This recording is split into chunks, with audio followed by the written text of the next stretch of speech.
Hello mga ka-auntie! Yan.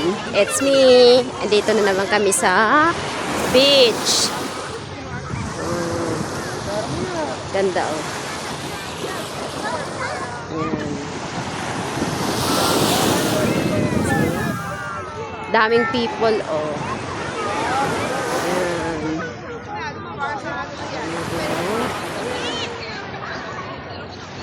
Weekend.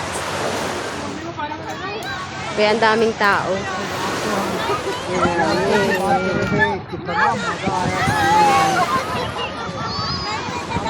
Actually, hapon na to guys.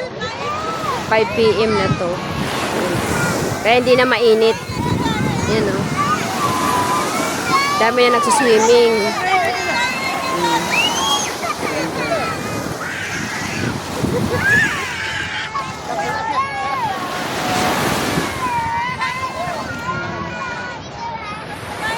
Swimming time.